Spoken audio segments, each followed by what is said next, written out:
Bonjour et bienvenue dans L'Angle d'Attaque, le podcast qui parle de fiction avec ceux qui la font, une production Engel. Je suis Éric Pellegrin et je suis ravi de vous retrouver pour ce deuxième épisode, car nous avons le plaisir d'accueillir Alexandre Charlet. Bonjour. Mathieu Bernard. Bonjour. Et Jonathan Hazan. Bonjour. Merci d'avoir accepté notre invitation. Comment ça va ? Bien, très bien. Écoute, je te dirai ça à la fin du podcast, mais jusqu'à maintenant, tout va bien. Bon, on peut peut-être attaquer par un truc amusant, Extra. Ça vient de sortir, c'était fait pour être chez un autre diffuseur, chez OCS. Vous arrivez chez Canal. Vous l'avez écrit, puis vous le réalisez. Ça parle d'un sujet qui n'est pas fréquent en France. C'est de la super comédie. Et vous finissez avec des notes pas possibles sur IMDb et Allociné. Et vous avez pondu le concept en une semaine. C'est vrai. On a répondu à un appel d'offres de la SACD et d'OCS Signature en 2021, c'était en mai-juin, et qui était une recherche de série autour de la thématique handicap et comédie. On est en plein dedans. Et assez naturellement, avec Mathieu, on s'était posé la question de quel sujet pouvait intéresser la chaîne dans une audience de 18-35 ans. Qu'est-ce qui n'avait pas été fait et qu'est-ce qui était spécifique au handicap, notamment en France. Et très vite arrivait la question de l'accompagnement sexuel, qui, contrairement à pas mal de pays limitrophes européens, est encore un sujet tabou en France et dont les politiques ont du mal à s'en emparer. Mais pourquoi vous êtes tombé dessus ? Vous avez lu des articles ? Vous avez... Moi, personnellement, en fait, étant aussi producteur, j'ai eu l'opportunité avec Alexandre de produire pas mal de courts-métrages. C'est un pur hasard autour de la question de la sexualité et du handicap. Et il s'avérait que la question de l'accompagnement sexuel existe en France depuis de nombreuses années, et c'est quelque chose qui revenait assez souvent dans nos recherches, dans nos discussions, ou dans l'approche aussi de la diffusion de ces courts-métrages auprès d'institutions. On sentait qu'il y avait aussi une demande sur ces sujets-là de sexualité et handicap. Mais quand tu dis qu'il existe l'accompagnement sexuel, c'est qu'il existe dans les débats. Mais il existe... Et il existe dans les débats, il existe aussi dans la pratique en France de façon plus ou moins souterraine. Illégale. Ouais. De façon illégale, pas encadrée, quoi. Mais voilà, il y a des institutions, des associations, qui comprennent des accompagnants et qui forment de futurs accompagnants, accompagnantes, à leur manière. Et c'est sûr. Plus dans un cadre privé. Plus dans un cadre privé, pas du tout subventionné, puisque illégal, et pas encadré, de façon précaire. De façon précaire. Oui. Et pas encadré. C'était une... Et illégal, ça veut dire que tu peux aussi te retrouver sous le coup d'une loi, d'être puni pour ça. En fait, ça tombe sous le coup de la loi sur la prostitution en France. Ouais. Et donc, les clients en France peuvent être condamnés. Et puis, évidemment, les personnes personnes morales ou personnes physiques qui mettent des liens entre des clients et des prostituées et qui peuvent être taxés de proxénétisme. Et là, ça tombe sur le coup du pénal. Et donc là, dans le cas de l'accompagnement, des associations qui pourraient former des gens pourraient eux-mêmes après tomber sur le coup des lois sur le proxénétisme. On n'appelle pas ça client d'ailleurs dans l'accompagnement, on appelle ça plutôt bénéficiaire. Oui, mais dans la loi française, c'est un client. C'est un client parce que c'est de la prostitution, c'est considéré comme la prostitution. Et pour revenir juste sur cette histoire d'appel d'offres, c'est Jonathan qui m'en a parlé, et c'est vrai qu'il nous restait une semaine pour répondre à cet appel d'offres. Et on s'est dit, pourquoi pas. Et il m'a parlé de cette histoire d'accompagnement sexuel que je connaissais pas. Moi, j'ai plusieurs personnes en situation de handicap proches de moi ou dans ma famille. Et j'avais pas réfléchi évidemment à cette histoire d'accompagnement sexuel, mais moi j'ai aucun problème avec la sexualité et aborder toutes les questions de sexualité dans mon travail aussi d'auteur. Et donc j'ai trouvé ça pour moi génial de pouvoir parler de la sexualité et du handicap, parce que je vois pas pourquoi on n'en parlerait pas. Et après moi c'est mon côté un peu sans filtre par rapport à ça.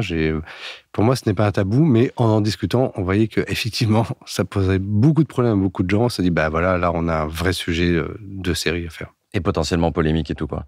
Et alors vous tombez quoi en une semaine ? En une semaine, on se dit, on va parler de ce sujet et on va faire une comédie familiale avec des personnages qui sont très, très, très loin de cette problématique. parce qu'ils sont eux-mêmes empêtrés dans leurs propres problématiques. Et qui sont, pour notre héroïne, une femme qui est chef de chœur, qui veut donner beaucoup de plaisir aux gens à travers le chant, et qui s'avère qu'elle-même ne s'est jamais interrogée sur son propre plaisir. Et vu qu'elle est mariée avec un type totalement égocentré dans son obsession de réussite professionnelle, son frère, qui lui est handicapé, lui dit que visiblement elle n'a jamais pris de plaisir elle-même et que lui non plus n'arrive plus à en prendre parce qu'il est handicapé et il a besoin de personnes pour l'aider à ça. Et elle, tout d'un coup, elle s'intéresse à cette problématique et son frère lui envoie une injonction en lui disant écoute, toi qui visiblement t'as peut-être jamais joui, ma chère sœur, ces gens-là ils pourraient t'aider pour toi et pour tes choristes qui sont une chorale de personnes beaucoup en situation de handicap et qui sont très mauvais. Et donc à l'insu de sa famille, elle va décider d'aller interroger des gens en Suisse, qui est là où c'est légal. Océane, donc. Voilà, Océane, et de comprendre comment ça marche.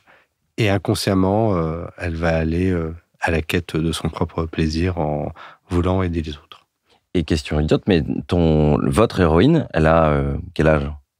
Elle est 45, 50 Voilà, entre 45 et 50 ans. Et on parle, oui, et ça, c'était, merci de la question. C'était extrêmement important pour nous de parler aussi de la sexualité de femmes qu'on ne voit peu, finalement, dans les séries. C'est vrai. Qu'on va avoir la cinquantaine. Mais sauf que tu parlais au début d'un public, vous visiez un public de plutôt 18-35 ans. Vous n'avez pas craint à un moment que, Alexandre, tu t'es pas dit non, c'est hors de question, il faut une héroïne plus jeune ? Non, après, je pense que Jonathan et Mathieu n'ont pas écrit pour une cible vraiment. Ils ont plutôt répondu, ils ont traité cette problématique, ce sujet-là, par le prisme de la comédie, en disant on aura un espace de liberté. On parle d'une comédie familiale, donc on va dessiner des personnages aussi jeunes. Il y a le fils, il y a la fiancée du fils, Anatole. Et donc, je pense que la problématique de la cible, on ne se l'est pas posée tant que ça. On répondait à l'appel à projet. Et du coup, non, je pense que ça nous a pas... En tout cas, ça nous a pas fait peur, c'est sûr. Ouais, c'est peut-être pas tant la cible, je me suis peut-être un peu trompé à ce niveau-là, mais c'était aussi de savoir à qui on s'adressait. En l'occurrence, là, on écrivait une comédie autour du handicap pour OCS, ce qui ne peut pas être, à mon avis, le même point de vue que l'approche d'un film, d'une série autour du handicap pour France Télévisions, par exemple. On l'a voulu ne pas forcément inscrire cette histoire dans une logique sociétale. Au contraire, il y a eu pas mal de films autour de l'accompagnement sexuel aussi qui ont été faits.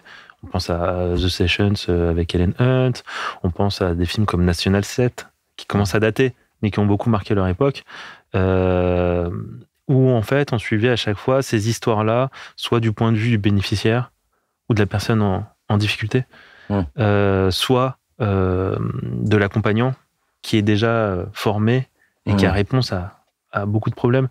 Nous, avec Mathieu, on voulait aborder cette question-là avec surtout une grande liberté. Et ce qui nous a permis de faire ça, c'est d'avoir opté pour une porte d'entrée qui est celle naïve de Catherine, aussi, quoi. La naïveté de Catherine, et de suivre à sa hauteur en tant que spectateur toutes les questions en fait qu'on ne connaît pas. Quelles questions pose l'accompagnement sexuel, la difficulté de s'épanouir à ce niveau-là, à travers son regard à elle. Et au-delà même d'un point de vue artistique, ce qui est très juste dit Jonathan, c'est moi, j'avais aussi envie de proposer quelque chose au CS. Alors, je ne sais pas combien on était, des dizaines à avoir candidaté. On s'est retrouvés dans les 5 finalistes. Et à ce moment-là, pour moi, l'idée, c'était vraiment de se dire, on va faire... ce qu'on va prendre d'OCS dans cette série, c'est la liberté. La liberté de ton, la liberté narrative, la liberté des personnages. Mais par contre, on va inscrire notre série dans un ADN qui n'est pas au départ OCS. C'est-à-dire faire de la comédie familiale, ils en ont quasiment pas fait. Et l'inscrire en province, alors que tout était très parisianiste, très des problématiques de bobos trentenaires parisiens. Moi, personnellement, ça m'ennuie un peu. Et on a voulu décentrer tout ça. Et en fait, c'est ça qui leur a aussi plu, je pense, c'est qu'on est sorti finalement du train-train dans lequel ils étaient, et ils ont fait des très bonnes comédies. Je critique pas du tout ce qui était fait par ailleurs par nos confrères, mais nous, on avait envie de ça. On a envie de se dire, voilà, hop, vu que le sujet est déjà incroyable, il est assez tabou, et c'est encore mieux de le mettre en dehors des sphères parisiennes où finalement les gens ont l'air de s'y connaître, ou être plus tolérants, ou ceci ou cela. C'était beaucoup plus drôle des grands lofts et tout. Enfin, tout le monde à Paris a des grands lofts, quoi. Exactement. Évidemment. Mais c'est vrai qu'il y a une arène qui est particulière parce que on est dans une petite ville. C'est des chants qui sont de l'église, on va dire. Liturgique, absolument. Tu as ce club et ce golf, le club des coqs, qui est improbable. Vous êtes amusé, vous avez tiré un peu les curseurs pour pousser les curseurs pour avoir.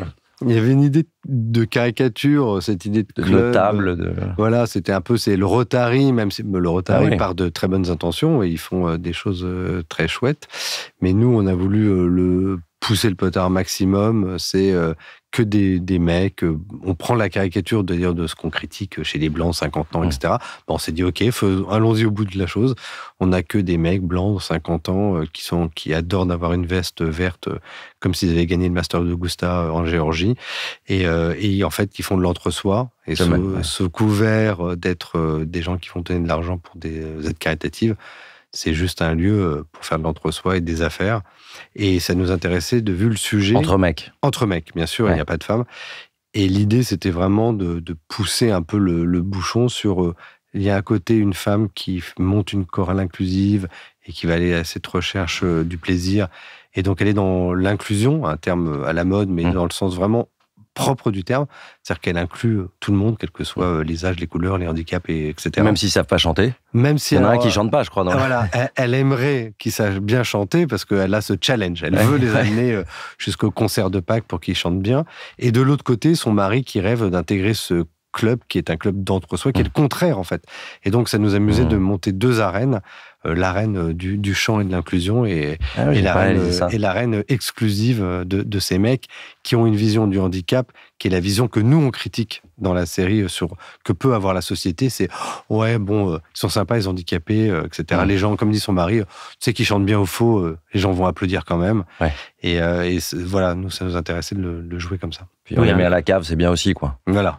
Un club aussi qui voit le handicap ou d'autres questions que par intérêt. On s'y intéresse que s'il y a un intérêt derrière. Exactement. Et le ton de la comédie, vous l'avez trouvé vite ? Vous êtes essayé rapidement de plonger dans le scénario pour se dire, tiens, à quoi ça ressemblerait ? Encore une fois, le personnage de Catherine nous a permis de faire un pas de côté par rapport à toutes ces questions-là. Et on s'est appuyé sur pas mal de leviers de comédie, le fait qu'elle le fasse à l'insu de sa famille. On a joué aussi sur pas mal d'ironie dramatique qu'on installe avec le spectateur, qui est complice de toute cette trajectoire de Catherine. Et le personnage du frère, Xavier, qui apporte aussi ce décalage, ce regard sarcastique sur cette famille, sur sa propre situation, qui est aussi un autre registre de comédie sur lequel on a beaucoup joué. Tout ça nous a beaucoup excités aussi. En fait, on avait un vrai désir de ne pas avoir un point de vue moral. Est-ce que c'est bien, mal de critiquer le handicap, ou de critiquer la sexualité, ou d'être pour la sexualité, ou etc. Finalement, ça nous ennuie assez vite. Ce qui est plus rigolo, c'est d'aller sur les ambivalences, les paradoxes des personnages. Et donc, nous, le côté comédie, c'était être tout le temps sur une ligne de crête. C'est-à-dire qu'il faut qu'on puisse se marrer, et dans la seconde d'après, peut-être être touché, être ému. Et aussi on veut créer des situations de malaise, où les gens se sentent mal à l'aise, parce que le sujet est tabou, parce que les gens dans la vraie vie se sentent pas vraiment à l'aise avec ça. Et donc, ça nous plaisait d'amener ce malaise, mais un malaise, j'espère, qui est jamais sur de la moquerie, justement. La seule personne sur qui on peut vraiment se moquer, c'est vraiment ceux qui sont très cons dans cette série et méchants. C'est-à-dire le patron du coq. Le patron du coq. Le père, il est pas mal aussi, quand même. Le mari, quand il est empêtré dans une sorte de posture pathétique dans laquelle il se trouve, mais il s'en rend pas forcément compte. Et vraiment, pour nous, donc l'humour, c'était vraiment le malaise, le côté sarcastique, et puis tout le temps, cette ligne de crête où ça peut basculer, et on espère que le spectateur se dit « Oulala, heureusement, ils sont pas tombés là, ça aurait été trop vulgaire, grossier, etc. Et heureusement, ils sont pas tombés de l'autre côté, ça serait trop pathos et larmoyant, etc. Et du coup, hypocrite. Mais j'ajouterais aussi que cette série, elle touche à tout ce qu'on vient de dire, c'est-à-dire à des sujets forts, elle touche à la comédie et aussi à l'émotion. Il y a beaucoup d'émotions. En tout cas, la comédie ne gêne jamais l'émotion. On touche à la sexualité, mais on la montre de façon jamais crue, toujours légère, belle. Et ça, c'est dans la réalisation aussi de Jonathan et Mathieu. Il y a des vrais moments d'émotion, il y a des moments très drôles, un peu poussés, caricaturaux parfois, mais jamais trop. Et il y a aussi beaucoup d'émotions et ça vient assez vite. Donc, il y a un doux mélange un petit peu de tout ça qui fait que, je pense, la série touche les gens. Ou une sexualité très assumée pour Athéna, celle qu'on voit au tout début. C'est une des seules qui est prête à en parler, qui veut dire à Catherine, tiens, raconte-moi, qu'est-ce qui t'a choqué, est-ce que tu...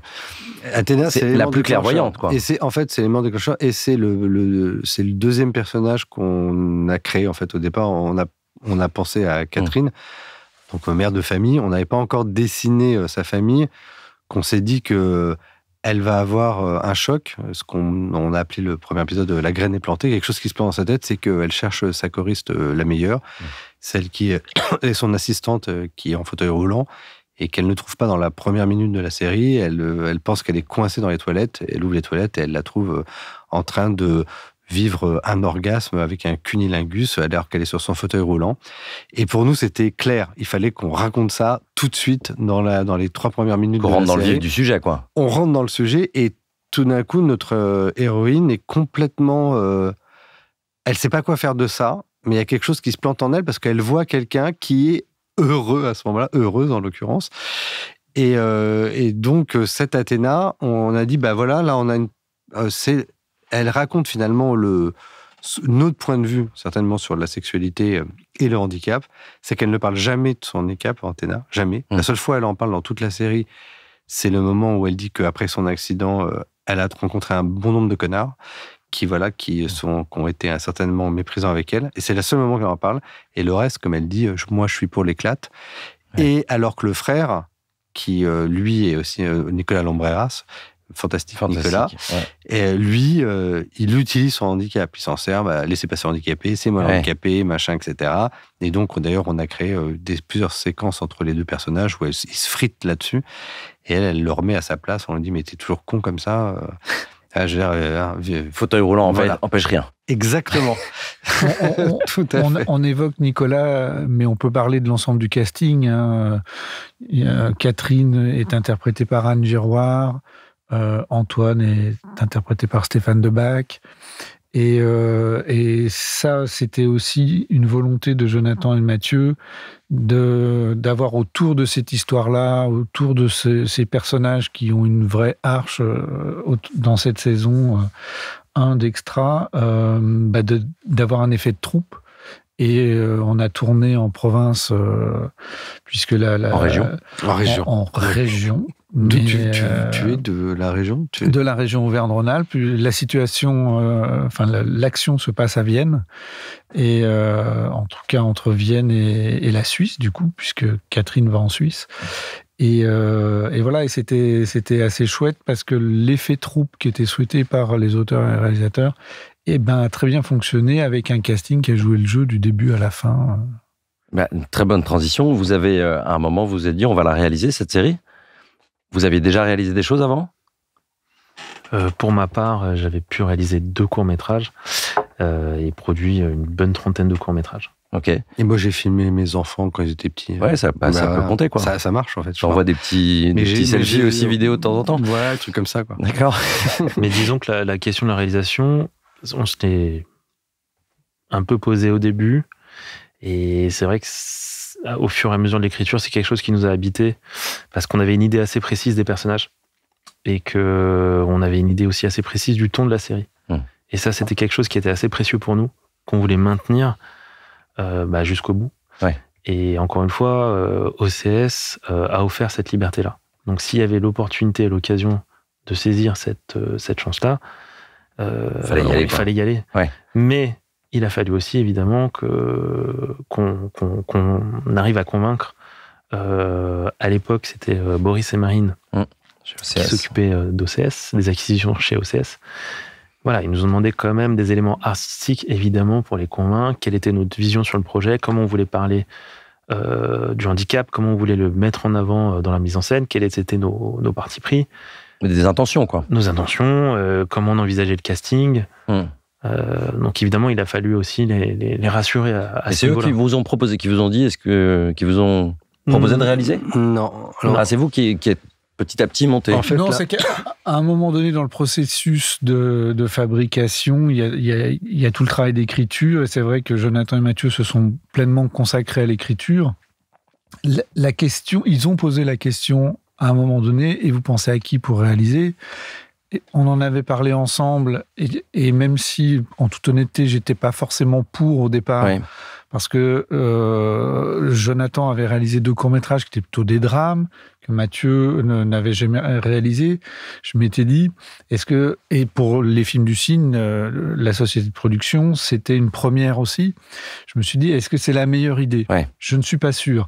Donc on en avait parlé, on a eu d'ailleurs un léger désaccord là-dessus, mais j'ai vu à la fois leur enthousiasme et leur envie grandissante, mais en me rappelant qu'ils avaient d'abord envie de se consacrer à l'écriture et de bien sentir leur personnage. Après, c'est vrai qu'il y a eu l'étape du casting, et où ils se sont fortement impliqués, etc. Et on sentait qu'il y avait déjà des liens aussi avec les acteurs, les actrices. Ils sentaient ceux qui sentaient, celles et ceux qui sentaient moins. Et du coup, c'est vrai que à un moment donné, quand OCS a posé la question, j'ai dit les réalisateurs sont là en face de vous, etc. Eux-mêmes étaient un petit peu surpris parce qu'ils ne s'attendaient pas. Ils avaient 2 auteurs et Marine connaissait en plus le travail un petit peu de Jonathan. Et personne ne s'était projeté dans cette situation-là. Et du coup, après, effectivement, il y a eu l'étape où il fallait un petit peu les convaincre. Et finalement, ça s'est fait assez naturellement. Et je dois dire, moi, après coup, que le désaccord que j'avais pu exprimer, j'aurais tendance aujourd'hui à l'inverser. C'est-à-dire que j'ai vu 2 auteurs qui, effectivement, maîtrisant tellement leur écriture, leur personnage, le ton avec lequel ils souhaitaient mettre ça en scène et en image, moi, j'ai le sentiment que ça marche. Et donc, j'aurais peut-être demain, dans une même situation, j'aurais pas forcément la même attitude, la même expression. C'est un pari quand même. C'est un risque. C'est un risque, ouais. Non, mais c'est un beau risque producteur, quoi. Oui, mais alors j'étais pas le seul. Du coup, OCS a aussi joué le jeu. Marine et... C'est toi qui es responsable de ce que tu leur rends.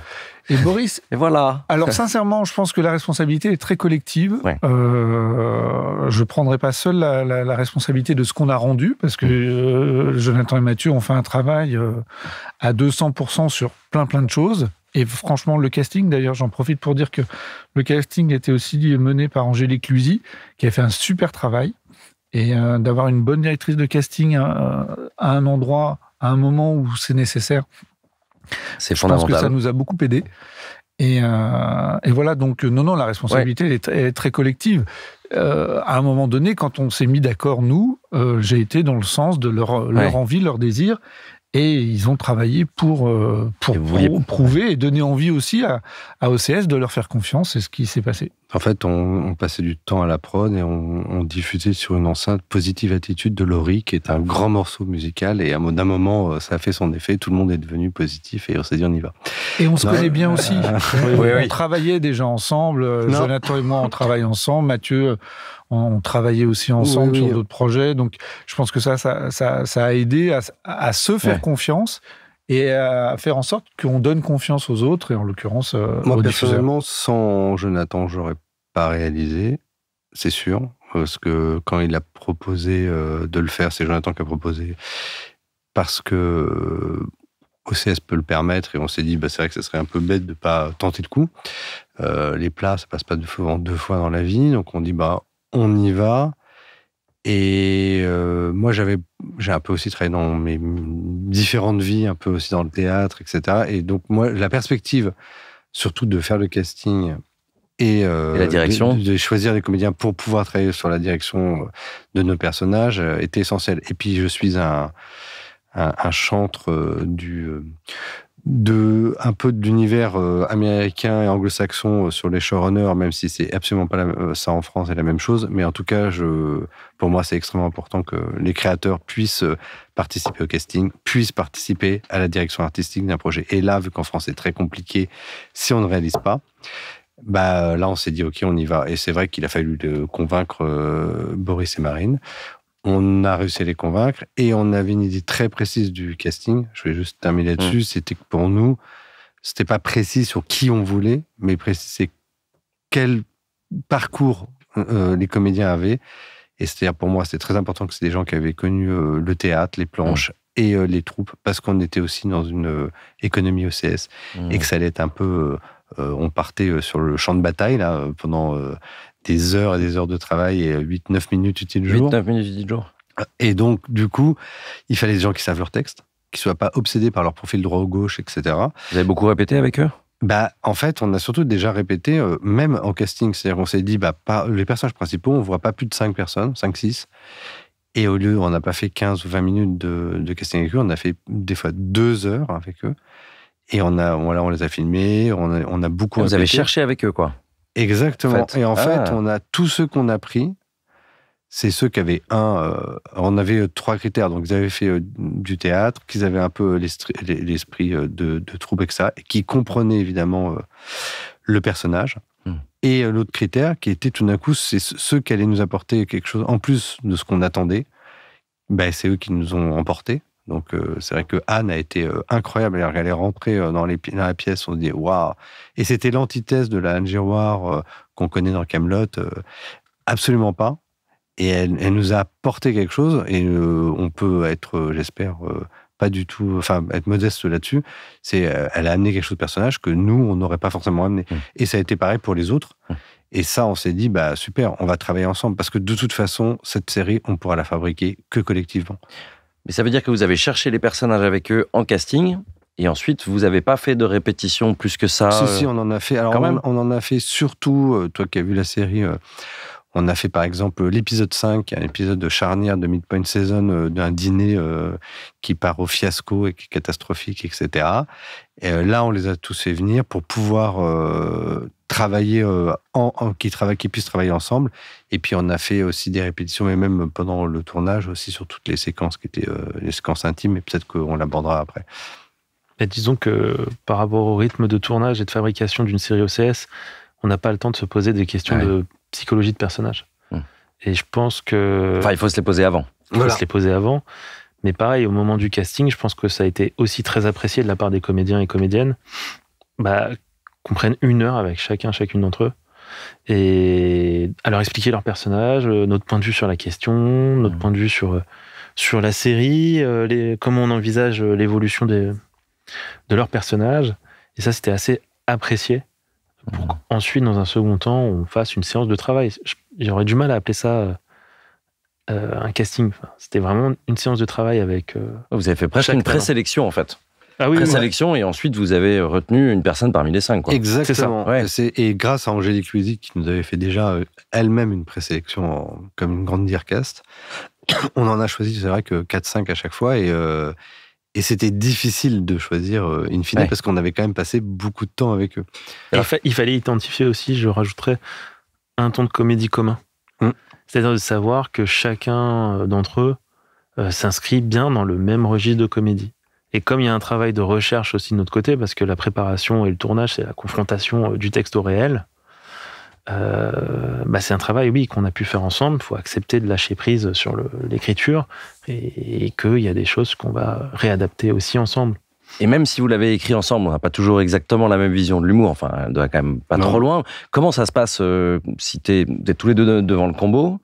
Comment vous êtes répartis les tâches ? Jonathan est sinistre déjà, et moi je suis drôle. Et du coup, on était toujours cette ligne de crête entre, tu vois, drame et... C'est pas drôle, mais si. Non, alors, je réponds 2 secondes parce que c'est Jonathan qui va plus... Mais le travail sur le plateau, c'est pour ça que j'ai dit tout à l'heure que je l'aurais jamais fait sans Jonathan, parce qu'il a une expérience d'avoir produit des dizaines de courts-métrages, d'en avoir tourné 2. Moi, j'ai une expérience de plateau plutôt d'observateur. Et du coup, je me sentais absolument pas capable de commencer à donner des directives à tout le monde. Donc moi, ça a été plus un travail beaucoup avec les comédiens, parler avant les prises, au HMC, etc. Et au moment de valider, on se parlait pour valider chaque cadre. Mais malgré tout, c'était Jonathan qui était le chef d'orchestre à ce moment-là. Et tu le laissais parler quand même si vous n'étiez pas d'accord sur une scène de comédie. Alors on sait jamais, pour le coup, on a quasiment jamais eu de conflit, mais qu'on pouvait en avoir ou des désaccords, on les a jamais eu en plateau. Mais parce que 8-9 minutes utile jour, il faut que tu peux faire combien de prises par... Maximum 3-4. Ouais, il y a même des plans qu'on a fait en une prise. Ouais.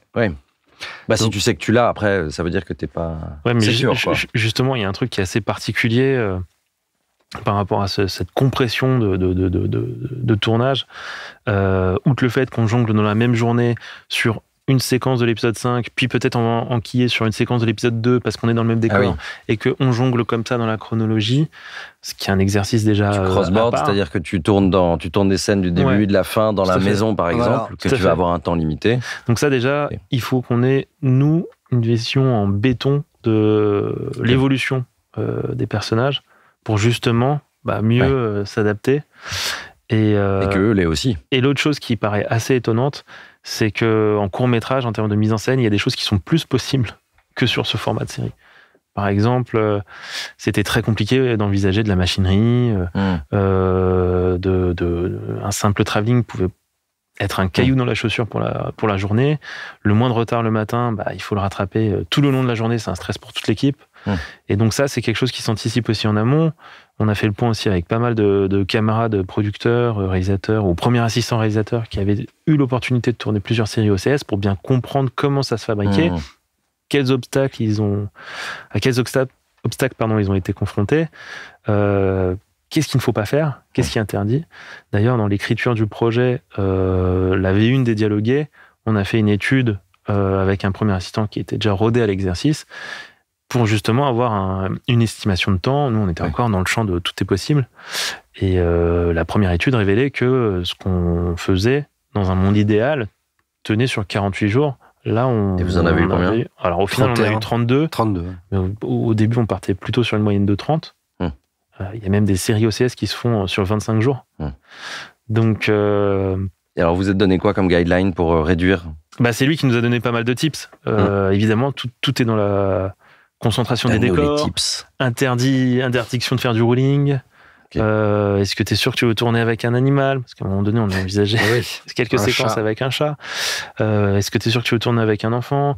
Est-ce que tu es sûr que des séquences de dîner ou déjeuner à table, tu vas avoir plus de 5 comédiens ? Parce que là, pareil, tu rentres dans une mécanique qui est de plus en plus lourde. Avec une seule caméra la plupart du temps. Et avec une seule caméra, Oui, parce même dans les scènes de dîner et tout ? Non, là vous... C'est-à-dire que tu tournais pas en multicam en général, mais quelques scènes... Il y a eu une dizaine de jours, je crois, de mémoire avec 2 caméras. C'est clair que il y a une première passe d'écriture où tout est permis, comme dit Jonathan, et à un moment donné, il faut resserrer les choses en termes de production. Pour que ça rentre dans un budget qui est restreint, contraint. Et là, Jonathan pouvait mettre une 3e casquette, sa connaissance de la production. Et de l'économie de court-métrage qui est quand même aussi et des serrée, économies, et des économies. Et voilà. Et donc, je pense que on a réussi finalement à trouver un équilibre entre les désirs créatifs, narratifs, les besoins narratifs, les désirs créatifs et les contraintes économiques. Tout en sachant aussi que pour nous 3, c'était une première et qu'il fallait qu'elle soit réussie. Donc, notre objectif était quand même que les choses soient à l'image, qu'on ait des comédiens qui, oui, devaient aller vite, le tournage devait aller vite, mais devait avoir le temps d'être bon. Et ça nourrit aussi le casting, c'est-à-dire qu'il faut des acteurs qui soient très vite bons, ils ne doivent pas se chauffer. Et ça, le choix d'acteurs qui ont une expérience de la scène, du théâtre, je pense que ça aide aussi. Oui, puis de la tournée. En plus de l'effet troupe. Et puis qui ne doute pas aussi de ta capacité de réalisateur, de direction, qui se disait à un moment, qui respecte toutes tes intentions. Mine de rien, un plateau, c'est quand même une hiérarchie et plein de choses, mais tu peux aussi prendre le pouvoir. Là, on aborde une comédie, donc par rapport à la mise en scène, pour nous, l'enjeu premier, c'était que la comédie soit réussie, donc que la direction d'acteur fonctionne. Évidemment, il y a des choses en mise en scène, on aurait toujours pu faire mieux. Oui. Mais on n'est pas, par exemple, dans une logique de thriller qui nécessite peut-être une mise en scène déjà plus chiadée. Là, on avait pensé, même avec le chef-op Sylvain Rodriguez, à comment apporter une petite patte dans cette mise en scène, dans cette image, sans que ce soit envahissant et que tout le long de la journée. Parce qu'encore une fois, on est dans une logique où le mieux est l'ennemi du bien. Et ça prend beaucoup de temps. Pareil, on aurait pu filmer plus de séquences avec 2 caméras, théoriquement. Mais en vrai, la deuxième caméra, dans une grande majorité des cas, surtout dans des décors naturels, est vite encombrante et pose plus de problèmes. Solution, oui. Donc, on avait plutôt opté sur des... j'ai rentré dans les détails techniques. Des courtes focales, avec des décors qu'on a repérés. Les repérages ont duré assez longtemps. Tous dans la profondeur, assez haut de plafond. C'était vraiment un look qu'on voulait poser, graphique, pour que ce soit quelque chose qui soit assez vite mis en place. Alors après, on s'est aperçu que ça posait d'autres problèmes, parce que courte focale, à la perche, ils n'étaient pas très heureux sur certains plans.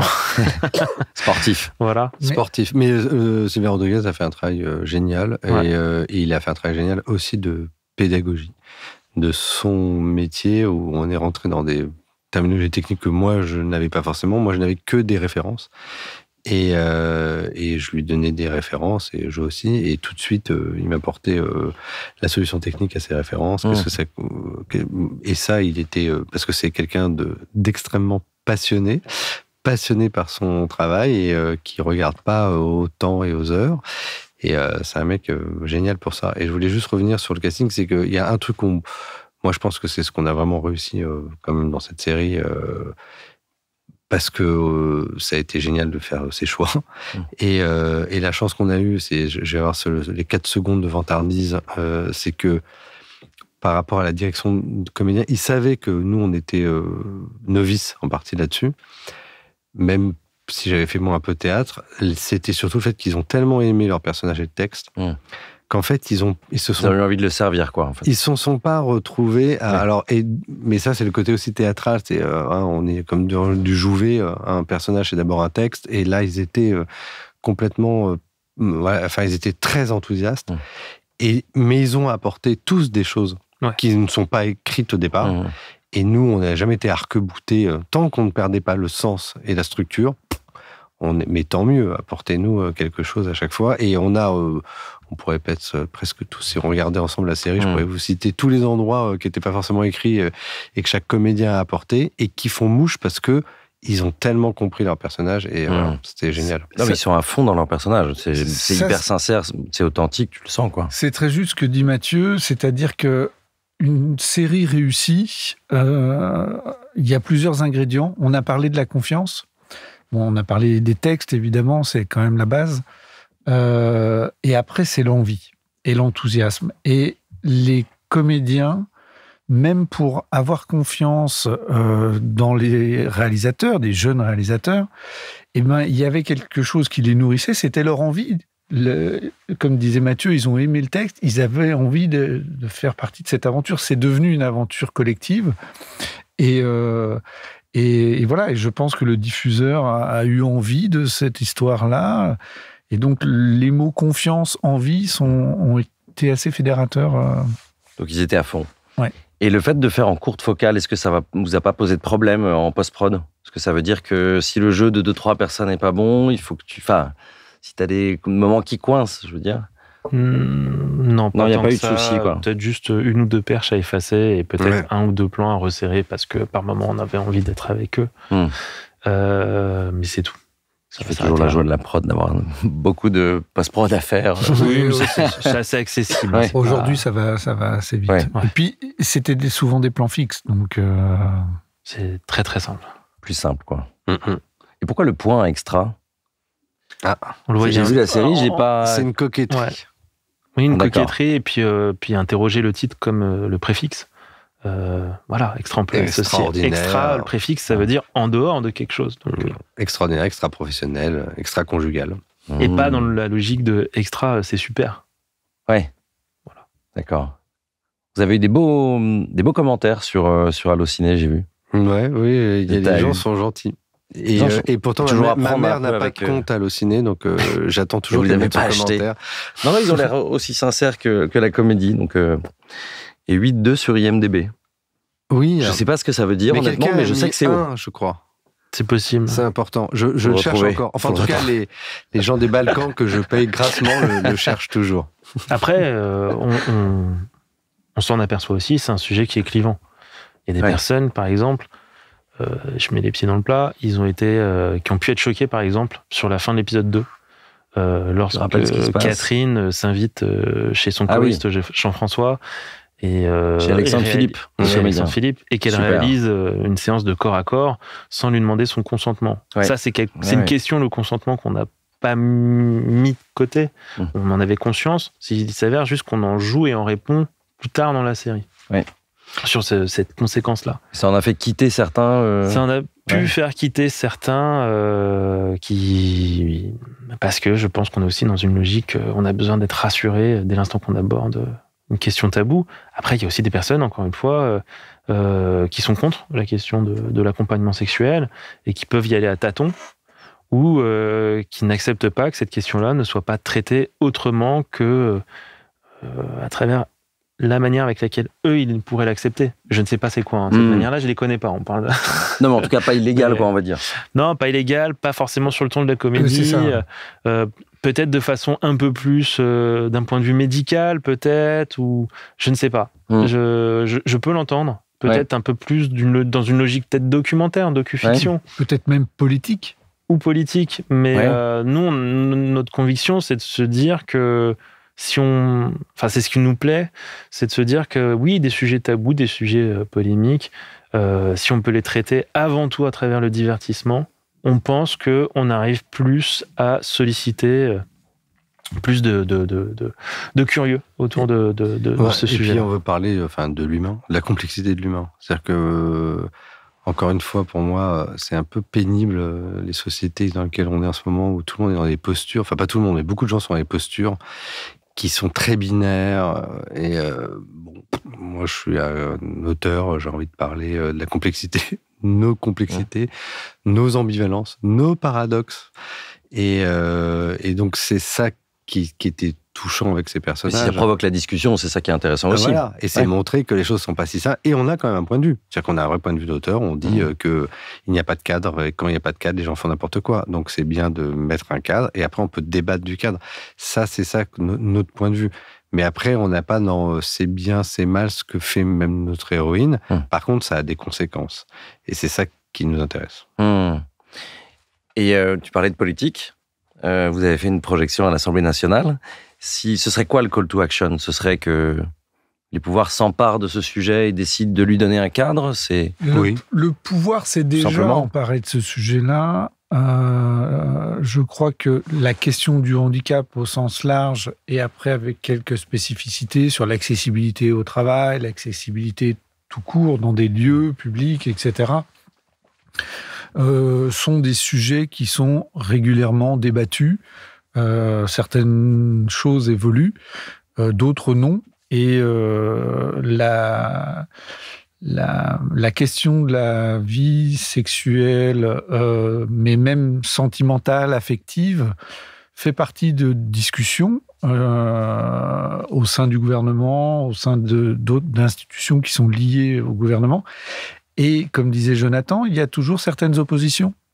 Et donc, ça crée certains blocages. Et donc, voilà, il y a d'autres dossiers qui, d'un coup, deviennent plus importants. Et on mettra les blocages, on met les blocages de côté, on y reviendra. C'est très français. C'est clivant, quoi. Ouais. Après, pardon, Maxime, Non, et là, effectivement, grâce à la députée Virginie Duby-Muller, qui nous a invités à présenter les 3 premiers épisodes à l'Assemblée nationale, on a pu présenter cette série, ce sujet, cette comédie familiale, dans un cadre, dans la maison de la législature. Solennel. Voilà. Un cadre solennel.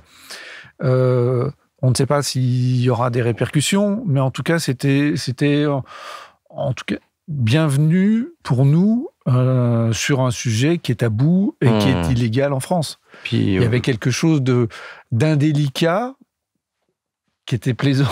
Oui, d'avoir une femme en fauteuil roulant qui a un orgasme après un cunilingus au cœur de l'Assemblée nationale. Moi, j'ai trouvé ça délicieux. Et je voudrais dire que ce personnage d'Athéna est interprété par Hélène Barrès, parce qu'on l'a pas cité, je l'ai pas cité tout à l'heure, je m'en excuse. Qui est très bien. Oui.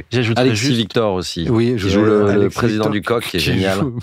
Et Rio Vega et Olenka Lunga qui jouent les 2 jeunes qui sont parfaits aussi. J'ajouterais juste que sur le point de vue politique de la question, contrairement à pas mal de pays voisins où le sujet est largement avancé, c'est aussi des pays qui ont pu avancer sur des questions liées à la prostitution. Le problème du débat public aujourd'hui, c'est que l'accompagnement sexuel est surtout vu comme le cheval de Troie de la prostitution. Okay. Et c'est un des arguments, en tous les cas, de ceux qui sont effrayés par la question. Après, j'entends que le débat est plus large pour certains. Il n'empêche que en l'état, il y a des besoins qui existent toujours, et c'est aussi ce que dit la série. C'est-à-dire ces besoins-là existent. Et il se trouve que notre héroïne, elle ne peut pas les ignorer. Et que pour le moment, on observe un peu le statu quo et que la question n'avance pas plus que ça. Okay. Et il y a des parents qui sont désemparés. Tout à fait, ouais. Il y a des familles qui sont désemparées, et sachant qu'il faut aussi ramener, parce que je pense que ça c'est un préjugé aussi, que l'accompagnement sexuel n'est qu'une question charnelle et de consommation charnelle ou de pulsion, de je sais pas quoi, ou de à assouvir. On parle quand même d'individus dont certaines n'ont pas accès à leur corps, ne serait-ce que par leurs mains, à leur sexe. Certains n'ont pas vu leur sexe parce que leur corps ne leur permet pas. Ils n'ont une question de dignité un peu, quoi. Isolés chez eux, ils ne peuvent partager ces questions-là avec que leur environnement proche. Qui n'a pas toujours envie de les entendre. Qui n'a pas envie de partager ces questions-là avec ses parents, ses frères, ses sœurs. Donc, il y a aussi une notion pédagogique dans la question qui est liée à l'accompagnement sexuel. Voilà, donc en toute modestie, on veut dépasser la morale pour poser une question d'éthique. Je souhaite que ça nourrisse le débat. Pour clore un peu sur Extra, OCS puis Canal+, vous avez craint que que ça s'arrête ? Non.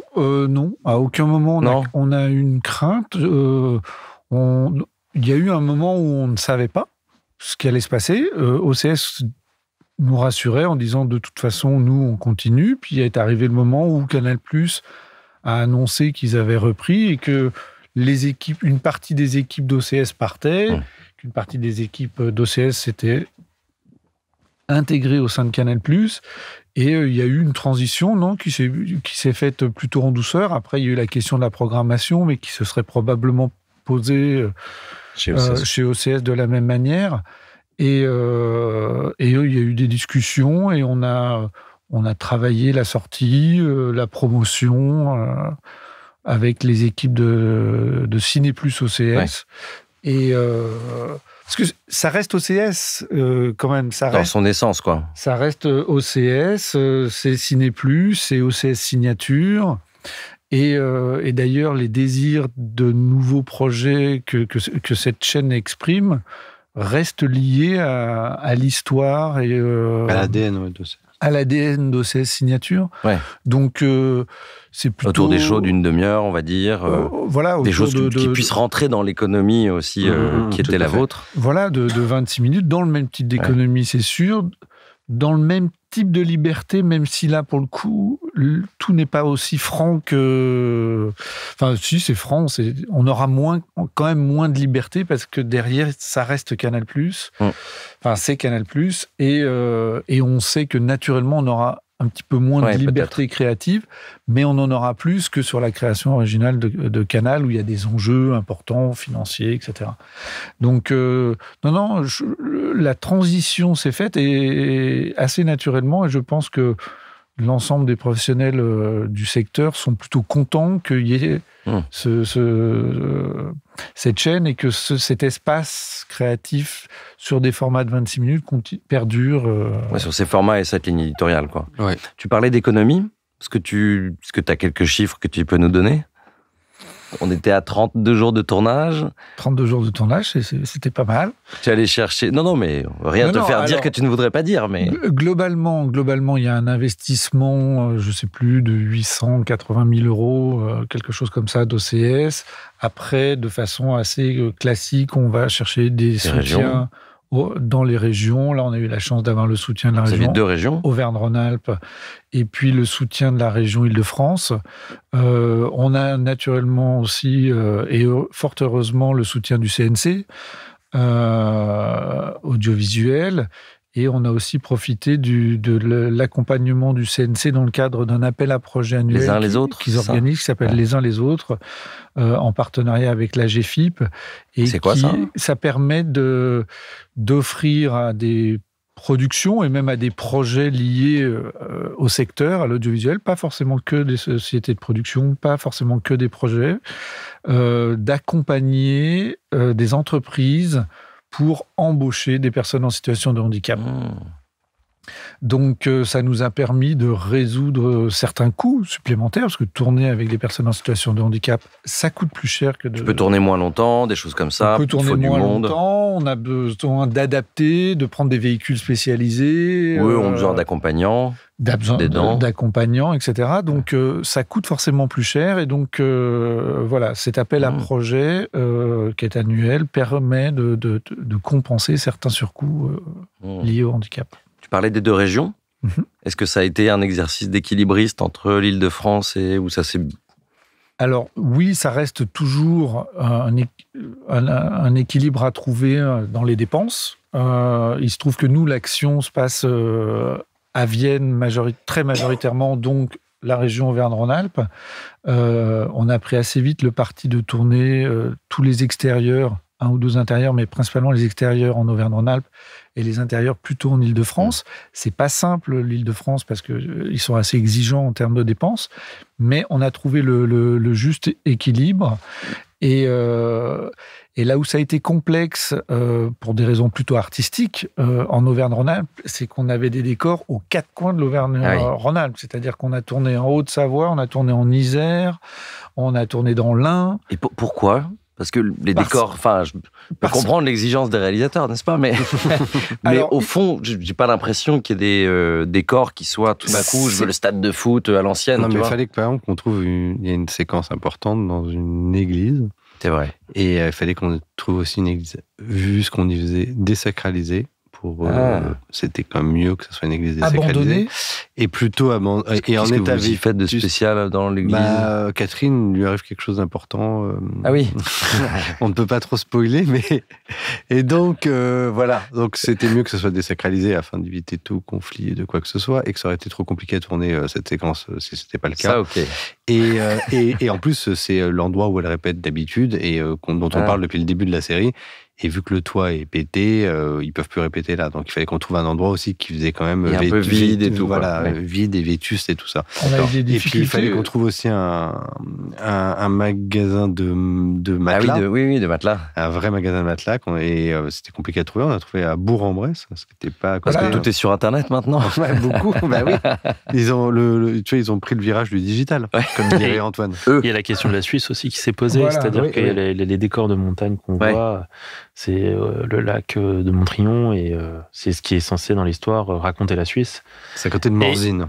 Encore une fois, on parle d'une série qui est censée se dérouler à Vienne, donc il fallait aussi ancrer Vienne dans ses extérieurs, dans son théâtre optique aussi. qui est un lieu assez emblématique de la ville, et sur lequel on s'appuie, pareil, pour une séquence de rencontres importante de Catherine.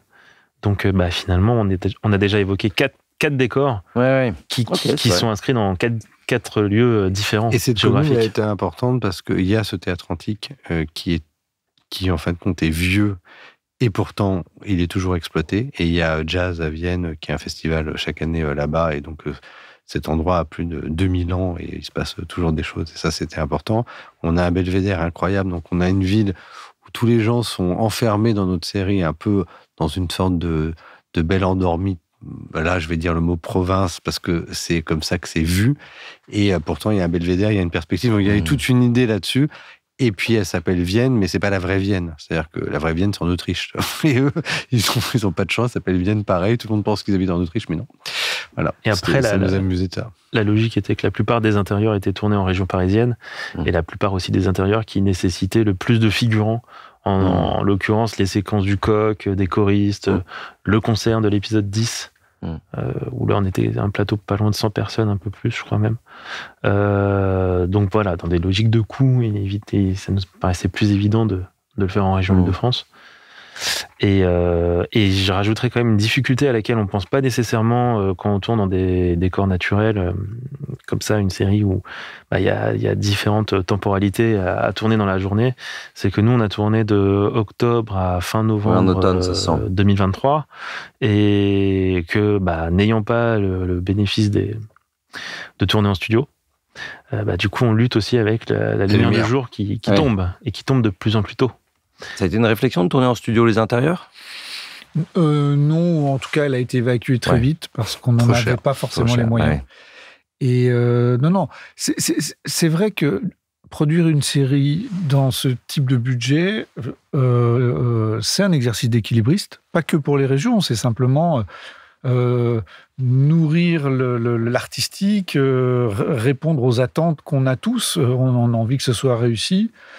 Tout en restant dans un budget contraint. Dans les clous, quoi, ouais. C'est un exercice d'équilibriste. Et là, on a besoin que tout le monde joue le jeu. Donc, on avait une équipe technique plutôt jeune, mais quand même expérimentée, et qui ont accepté de jouer le jeu. Tous les acteurs, même si visuellement, ils peuvent être à des tarifs plus élevés, ils ont accepté de jouer le jeu. Tout le monde est au même tarif. Et ça, c'est assez chouette. Et je pense que ça participe à l'esprit de troupe aussi, ouais. Ça participe à l'esprit de troupe. Je pense que ça peut participer à l'esprit créatif et à l'espace de liberté. Comme disait Mathieu, personne n'est dans une posture. On va pas réclamer ma loge, mon truc, mon bidule. Voilà. Et je pense que ça doit être dans cet état d'esprit-là pour réussir une série contrainte comme ça. Sachant que les comédiens aussi, ils ont accepté de jouer le jeu parce que la plupart nous disaient, mais il n'y a que sur OCS qu'on peut faire ça. Il n'y a que sur OCS qu'on nous propose ces personnages-là. Et il y en a... Stéphane, il n'arrêtait pas de dire, ce que vous nous proposez, c'est un peu un ovni, quoi. Anne disait clairement, on ne m'a jamais proposé un rôle comme ça. C'est assez dingue de voir ce parcours de femme. Nicolas qui joue Xavier...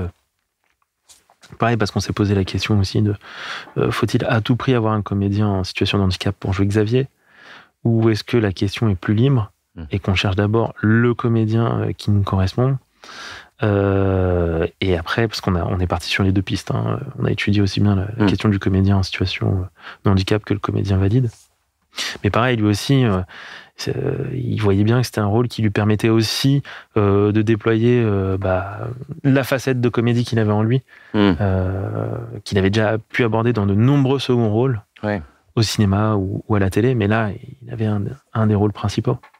Il est super, en tout cas. D'ailleurs, il est... Au théâtre, Tristan Bernard, dans une pièce qui s'appelle « C'est pas facile d'être heureux quand on va mal ». Et ils ont obtenu 2 Molières en 2024. Et la pièce marche très très bien. Je suis même retourné la voir hier soir. C'est vrai. Et il a eu le Molière aussi de la mise en scène de cette pièce. Exactement. Il est co-metteur en scène. Il est co-metteur en scène avec l'auteur Rudy Millenstein. Oui, excellent auteur. Foncez la voir. T'as eu des distributeurs qui se sont intéressés Alors... on a mis un petit peu de temps à s'engager avec un distributeur parce que le format 26 minutes n'est pas si évident à vendre à l'international. Ah bon ? Et le format 26 minutes comédie, encore moins. C'est pas un peu le format consacré à la comédie ? Oui, mais l'humour français, tu sais. Ça. Les auteurs français qui écrivent de l'humour. Un peu au-dessus de l'humour allemand, mais... Non, pas forcément. Et finalement, on s'est engagé avec Hubble TV et on verra. Ce genre de série pâtit aussi, en tout cas, de peu de saisons. Et c'est peut-être plus facile à vendre quand il y a plusieurs saisons que quand on est sur une seule saison. Voilà, donc on verra ce qui se passe par la suite et comment Hubble travaillera sur les ventes internationales. Soutenons le meilleur. Oui, je voudrais dire une dernière chose là-dessus, c'est que une comédienne qu'on n'a pas citée encore et qui est aussi chanteuse, s'appelle Elisa Erka, qui joue le personnage d'Océane. Et qui fait la musique de fin. Et qui fait la chanson du dernier épisode. Et sa chanson sort demain ou samedi, je ne sais plus. Le 29. Sur les plateformes préférées. Le 29 qui n'existe pas en 2025. Le 32 février. Ouais. Non, qui sort demain, normalement.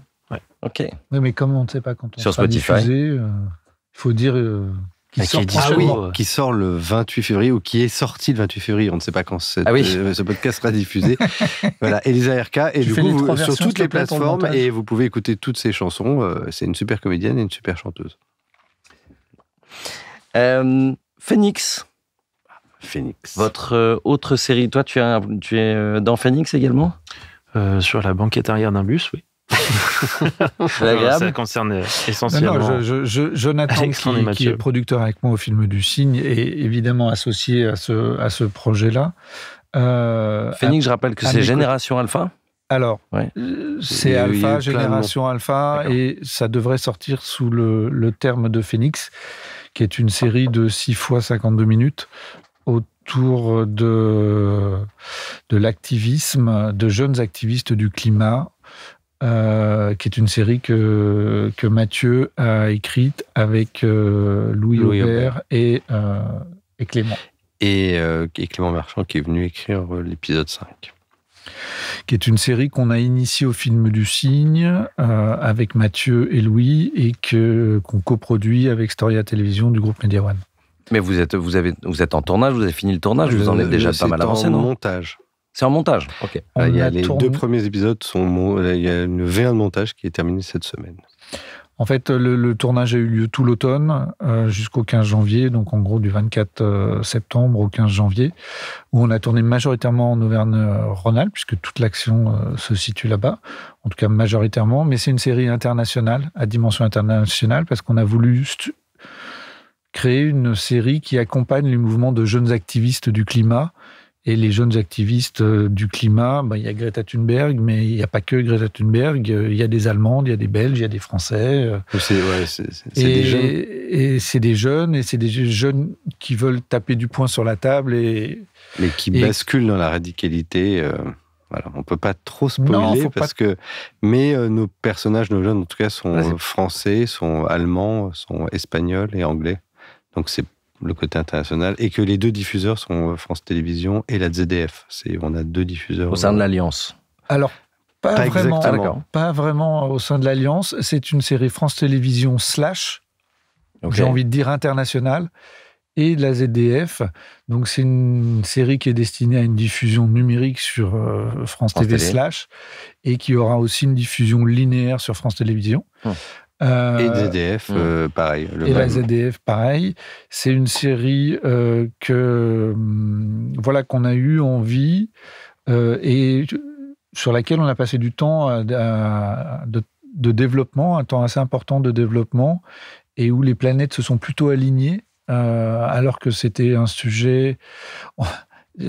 on avait le sentiment que tout le monde, tous les diffuseurs ont envie d'une série écologique. Nous, c'est un thriller écologique, mais personne n'a réellement envie d'y aller. On a eu un certain temps plusieurs refus, et finalement on a trouvé un diffuseur, et en même temps on a aussi été pitché la série à Rome dans le cadre du MIA, du Market International Audiovisual, à l'European Writers Club. On a profité aussi de des premières sessions de Boosting Camps, ils appellent ça, à l'European Writers Club. C'est quoi exactement en fait? C'est qu'ils t'accompagnent dans les premiers steps? C'est des résidences d'écriture avec des spécialistes et les diffuseurs. Quand tu as une série internationale, quoi. Ouais, et des services publics européens. Il y a en gros 6 séries par an qui sont choisies partout en Europe. Donc, on était la seule française. Et les auteurs, c'est une room d'écriture. Mais dans cette room, il y a à la fois les auteurs, des consultants, les producteurs, et des diffuseurs européens qui ne sont pas forcément ceux qui sont attachés au projet. Et tout ça se nourrit, réagit uniquement autour de l'écriture. Mais du coup, écriture en anglais, du coup, pour que tout le monde puisse interagir? Bah oui, enfin, ça a été traduit. Mais ce qui est intéressant aussi dans l'histoire de cette série, c'est quand on a créé, Louis et moi, la série, on a fait tout un parcours aussi d'auteurs de fonds d'innovation, et puis on a gagné l'aide au concept, puis après on a gagné l'aide d'écriture. En fait, on a eu beaucoup de retours. On a été accompagné avec Alexandre, et puis après, suite à l'aide de l'innovation, on a eu Storia Télévision qui a voulu travailler avec Alexandre et nous sur le projet. Et en fait, on a eu beaucoup de retours très positifs artistiques, énormément. Et en fait, avec des trouilles un peu de... Nous, on pensait vraiment faire une série pour les plateformes. Enfin, que ça marcherait pour les plateformes. Et voilà, Netflix nous ont dit, ah oui, on adore votre série, mais des jeunes, on va plus faire ça, etc. Et je voudrais rendre à César ce qu'est à César par rapport à France Télévisions, parce que j'ai fait une table ronde récemment, je crois que tu étais là d'ailleurs. Et quand on en avait parlé avec Louis et après avec Alex, on s'était dit, mais dans un monde idéal, ça serait le service public qui ferait cette série.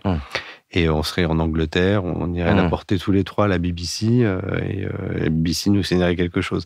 Et on s'est dit, mais là, ça n'arrivera pas. Et Slash est une plateforme. Mais oui, mais on n'avait pas pensé à ça. Après, on a pensé vraiment aux grosses plateformes américaines. Et en fait, elles ont tous aimé le projet en disant, finalement, on va pas y aller parce que c'est des jeunes, les héros au départ. Et finalement, les années ont passé, on est passé par Slash, puis France Télévisions, finalement, le service public français et allemand se sont intéressés. En même temps, c'était une série qui, d'emblée, il y a de l'action dans 4 pays. C'est une série chorale. Il y a 2 décors très forts qui peuvent être très chers, etc. Puisque rapidement, le pitch, c'est des jeunes activistes du climat qui kidnappent des enfants de grands patrons d'entreprises non vertueuses. Et on s'en prend à 4 entreprises dans 4 pays. Voilà. Et donc, on doit tourner ces kidnappings dans ces pays-là, déjà, ne serait-ce que ça. Et donc, c'est une série qui doit avoir les moyens de ses ambitions. Et vous les avez eus ? Il y a eu un gros travail d'écriture là aussi de la part de Louis et Mathieu. Et Slash, ça suffit pas. Donc, quand on s'engage avec Slash, on dit attention, il faudra que ce soit un Slash plus. Et en même temps, les planètes s'alignaient parce qu'il y avait le European Writers Club. Dans l'European Writers Club, il y a différents diffuseurs européens, dont Franck qui représentait la ZDF. Franck s'est intéressé puisqu'il était dans notre room sur un autre projet, parce que dans chaque room, il y avait 2 projets. Donc, il y avait 3 rooms de 2 projets. Et il s'est très fortement intéressé à Alpha. Il a exprimé une envie de suivre ça.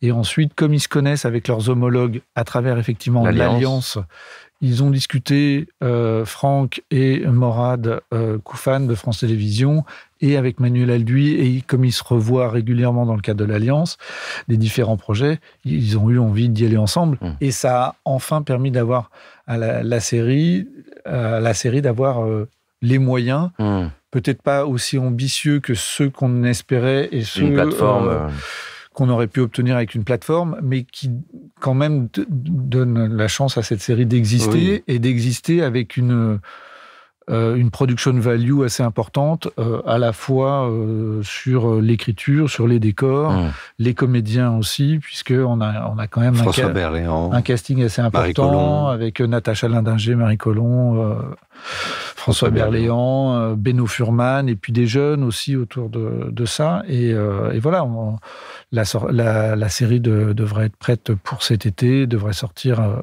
à l'automne ou au tout début de l'hiver. Et t'as pas demandé à la réaliser ? Non. Là, ça a été des vraies questions aussi, la réalisation. Mais pour le coup, on a eu notre mot à dire, nous, en tant qu'auteurs, pas sur la réalisation, mais sur le choix. Sur le choix du réalisateur. Avec les producteurs, on a travaillé de concert, tous ensemble, nous, les 2 auteurs et les 2 producteurs. Et voilà, on a fait aussi un casting de réalisateurs. Et la série est réalisée par Franck Brett. Et les diffuseurs n'ont pas eu leur mot à dire là-dessus ? Alors, si. Vous avez proposé, quoi. Bien sûr. Avec Nicolas de Saint-Mélleux, qui produit au sein de Storia Télévision, donc qui est mon partenaire, on a régulièrement discuté avec à la fois France Télévisions, mais aussi avec ZDF, à proposer, à expliquer quel était le travail que ceux qu'on proposait pouvaient avoir déjà fait. Ils avaient besoin d'être séduits, d'y croire et d'avoir ce qu'on a expliqué pour Extra. Ils avaient aussi besoin d'avoir confiance.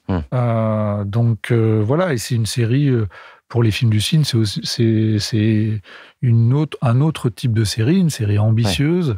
Et c'était bienvenu qu'on s'associe à une structure plus importante, plus installée. Et alors, c'est une série qui parle d'écologie. Et maintenant, les aides du CNC, elles sont éco-conditionnées. Et comment vous avez agi là-dessus ? Alors... Non, c'était avant. Non. Alors, d'emblée, on a vraiment naturellement voulu jouer le jeu de l'éco-production. Moi, j'ai d'emblée évoqué une éco-référente, donc une éco-manager qui a travaillé avec l'équipe, avec les différents techniciens, avec les acteurs, qui a lu aussi les textes et qui nous a fait quelques remarques sur les textes. Est-ce que l'hélicoptère, c'est vraiment nécessaire, etc. Le drone, c'est bien aussi. Oui, mais à l'image, l'hélicoptère, pour les grands patrons, ça montre que ce sont des pollueurs. Donc, voilà. Il n'est pas obligé de tourner. Alors, on a trouvé les moyens de faire en sorte qu'il ne tourne pas trop. Et voilà. Donc ça, c'était assez important. Il n'y avait pas de gobelet en plastique, même pas de gobelet en carton, c'était chacun son gobelet. Zéro paille, tout ça. C'était, voilà, tout est... Tu tournes en LED, enfin, c'est dans les grands marqueurs, parce que tu fais un pré-bilan carbone un peu, quelque part. On a un pré-bilan carbone, on va faire un bilan définitif, et voilà, pour une série ambitieuse, je pense qu'on sera vraiment bien. Et tout le monde a joué le jeu aussi, les acteurs aussi. On a tous besoin de passer par là. Et chacun à son niveau. Et les acteurs, mais aussi ceux qui les gèrent, c'est-à-dire les agents, ont besoin d'entendre, comprendre. Voilà, il peut y avoir des exceptions, etc. Je pense qu'on doit tous prendre du recul par rapport à tout ce qui se passe. Mais et sur une période comme ça de transition pour être plus écologique sur nos productions, oui, il y a quelques sacrifices à faire. On a besoin de mettre de côté un petit peu notre confort, mais c'est aussi le cas en tant que citoyen, chacun dans nos maisons, et c'est pas toujours évident, sincèrement. Et les grands marqueurs que tu as, c'est quoi ? C'est pas de déplacer pas trop de camions, c'est pas faire venir tout le monde en avion, c'est parce que les verres en plastique c'est important, mais c'est un marqueur visuel, mais qui... Le train c'est mieux, on va dire. Il n'y a pas de petite rivière. Donc, les gobelets font partie des choses, effectivement, pas de groupe électrogène, pas de camion groupe. Tourner en LED. En LED. Ça se fait déjà depuis un petit moment, naturellement, etc. Mais c'est vrai qu'il y a des chefs... L'énergie coûte plus cher, accessoirement. Il y a des chefs opérateurs qui continuent à tourner avec des HMI, et pas la LED. À envoyer des watts. Bon, là, on avait Magali Sylvestre à l'image, et elle avait une jeune équipe, mais talentueuse autour d'elle. Franck Brett, le réalisateur, est quelqu'un de jeune aussi, et qui a une conscience déjà, conscience écologique, et tout ça participe. Et donc, non, c'était sur plein d'éléments. Oui, les transports, les logements, le fait de de trouver des décors aussi, de rassembler le plus possible des décors pour pas avoir trop de déplacements. C'était très contraignant ou c'était... Parfois, ça peut l'être. Non, parfois, sincèrement, parfois, ça peut l'être. Ça coûte aussi. Et cher aussi, ouais. Ça coûte plus cher. Les déchets, les costumes, les décors, la réutilisation de décors, etc. Tout ça. On a besoin de l'anticiper. Donc, je pense que on a pu le faire sur Alpha et on le fera naturellement, même sur des séries qui sont pas forcément liées à l'écologie. Là, c'était évident qu'il fallait le faire. Mais voilà, c'est pas si simple. Il y a une vraie période de transition qui... Et ça coûte plus cher, mais tu es accompagné là-dessus? Est-ce que le CNC est sensible à ça ou au contraire te dit juste maintenant il faut respecter ça en plus? Le CNC nous a très correctement accompagnés sur cette série. C'est une série qui là encore été plutôt bien écrite et donc a pu séduire pas mal de partenaires. Même si pas suffisamment, jamais suffisamment, mais là en l'occurrence pas suffisamment. Néanmoins, on était bien soutenus par le CNC. En revanche, il n'y a pas d'aide spécifique pour les surcoûts liés à l'écologie. Non, il n'y a pas d'aide spécifique et au contraire, maintenant le CNC nous impose de calculer notre indice carbone, etc. Et il y a une éco-conditionnalité des aides classique. Donc, les productions ont besoin de faire attention, ont besoin de rendre des comptes sur l'effet polluant que peut avoir un tournage. Ouais. Mais comme les festivals, comme plein d'autres structures qui sont soutenues par des fonds publics. C'est normal. C'est un peu comme le handicap. C'est-à-dire que tout le monde, non, il faut changer de paradigme, ça va être long, c'est compliqué, il faut s'adapter. Et on rappelle que dans tous les décors qu'on a vus, nous, il n'y avait quasiment jamais de décor PMR. On passe qu'il y a 90% des stations de métro à Paris, qui est la ville la plus dense sur la planète en nombre de stations par rapport ou ne serait-ce que même les trottoirs. Tu ne peux pas passer d'un trottoir à l'autre. La plupart ne le sont pas. Donc, alors, on imagine la marge qu'il y a au niveau de l'environnement. Donc, c'est quand même hyper dur de s'adapter dès maintenant sur des tournages. Et il faut le faire, c'est sûr. Mais c'est compliqué. C'est pas qu'une question de volonté des gens, c'est qu'il faut, comme on disait tout à l'heure sur les personnages, il faut essayer de s'adapter et tout n'est pas toujours simple, c'est pas des postures. Voilà. Mais ce sera une vraie série très originale, aussi sur un sujet qui est très porteur de sens, mais avec des actions qui sont... on kidnappe des enfants. Des jeunes.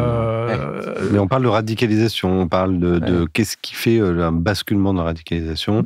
Mais c'est pas non plus de l'écoterrorisme. Non, parce que nos personnages, on peut pas tout dévoiler, mais voilà, ils font une action qui est quand même une action forte et qui pose un problème, pour le coup, moral et d'éthique, dont on parlait tout à l'heure, et dont on essaye d'apporter au fur et à mesure une réponse.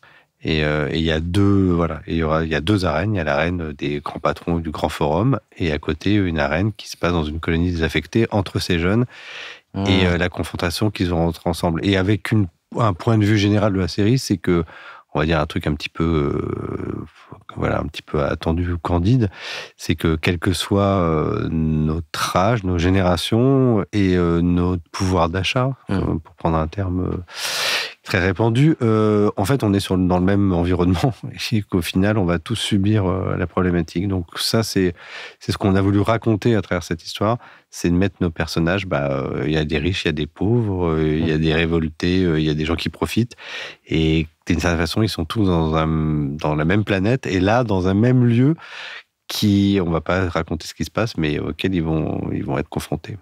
Et ces jeunes veulent dénoncer... certains agissements de grandes entreprises internationales et on le voit régulièrement dans la presse. Il y a encore des entreprises qui ne font absolument pas attention à l'environnement. Et la problématique du capital, des gains, etc. est prioritaire. Et donc voilà, ces jeunes veulent dénoncer ça. À travers cette action. Comme dirait Donald, c'est des bad guys. Mais pas si bad. C'est hyper actuel en tout cas, hâte de la découvrir. Vos prochains projets, ils sont dans cette mouvance-là? Vous cherchez à... Comment vous partez sur vos prochains projets, Jonathan? C'est quoi la suite pour toi? Avec Alexandre, on continue de développer de la série, on développe aussi des unitaires, on cherche, comme disait Alexandre, des projets aussi qui ont du sens. Et on essaye, ça a toujours été en tous les cas dans l'ADN des films du Cygne, de s'intéresser aussi à tous les genres et de ne rien s'interdire. Donc voilà, il y a une volonté... La comédie, le thriller... Il y a une volonté évidemment de retravailler assez vite avec les diffuseurs actuels avec qui on a collaboré sur Extra ou Phoenix. Mais comme beaucoup de producteurs aussi indépendants, on réfléchit beaucoup en interne sur comment interroger et séduire les plateformes. Et c'est quoi les... On a aussi eu la chance de travailler avec France Télévisions, le service de la fiction nationale, puisqu'on a fait un Meurtre à Chartres qui devrait être diffusé au printemps. Qui vient d'être diffusé sur la RTBF, non? Qui vient d'être diffusé, avoir un genre hier ou avant-hier, la semaine dernière, il y a quelques jours, on va dire. Il y a quelques jours sur la RTBF et qui a eu un énorme succès. On a reçu des chiffres, ils étaient hyper contents. Et voilà, et ça s'est là encore très bien passé avec France Télévisions. C'est vrai que la Belgique doit diffuser avant, parce que si tu diffuses d'abord la France, en fait, les Belges vont le capter souvent et vont le regarder. Donc ils perdent du coup leur fenêtre de diffusion. Et c'est un partenaire, la RTBF est un partenaire classique, notamment des unitaires, mais pas que, des séries, notamment de France Télévisions, mais pas mal d'autres diffuseurs classiques français, tout comme la TSR. La RTS, pardon, la Suisse francophone. Donc voilà, les pays francophones et limitrophes de la France sont souvent partenaires des unitaires et des séries de fiction français, et c'est bienvenu. Et voilà, donc effectivement, on s'interdit, comme dit Jonathan, on s'interdit aucun genre, aucun format, et on essaye de trouver des projets qui ont du sens ou qui nous permettent de faire un pas de côté. Je pense que même le Meurtre à Chartres, dans un exercice, j'ai envie de dire classique, d'un polar régional que les gens connaissent. Comment est-ce qu'on peut faire un pas de côté? Voilà, nous on a mis un peu de comédie et on a le sentiment que ça marche. C'est avec Gilles Alma et Alexia Barlier. Et le cinéma, pardon? Je sais pas, parce que vous avez fait beaucoup de courts-métrages. Tu dis on s'interdit pas de format, mais... Avec Jo va écrire un long-métrage. Alors, Extra en long-métrage. Non, alors le cinéma, il se trouve qu'effectivement, on vient du cinéma, on est né en faisant des courts-métrages avec le désir de faire des longs-métrages. On a sorti deux longs-métrages, dont un long-métrage d'animation en fin 2021 qui s'appelait « Même les souris vont au paradis ». On a d'autres projets de longs-métrages d'animation parce que tu as une boîte d'animation aussi et en production. Alors, au sein des films du Cygne, on produit de l'animation. On a pu produire une mini-série au moment du Covid sur les gestes barrières. Et on avait aussi des projets de longs-métrages de fiction qu'on a un petit peu mis en stand-by suite au Covid, à la période Covid où on arrivait à maturité sur ces projets-là, mais pour le coup, la situation n'était pas très mature. Enfin, en tout cas, pas prêt au genre de projet qu'on pouvait avoir, qui sont pas des grandes comédies avec du gros casting, qui sont pas non plus des films très auteuristes ou petit budget. On était vraiment, on a des projets qui sont plutôt, des films du milieu qui nécessitent quand même certains moyens, un petit peu de casting, mais pas trop. Et voilà, qui peuvent avoir un chouette potentiel commercial, mais il faut y croire, il faut se donner les moyens d'y croire. Et effectivement, au moment où on a commencé à les présenter, on s'est dit, oula, c'est pas trop le moment, ou en tout cas, on nous a fait comprendre que c'était pas trop le moment. Donc ça, on l'a un petit peu mis en stand-by.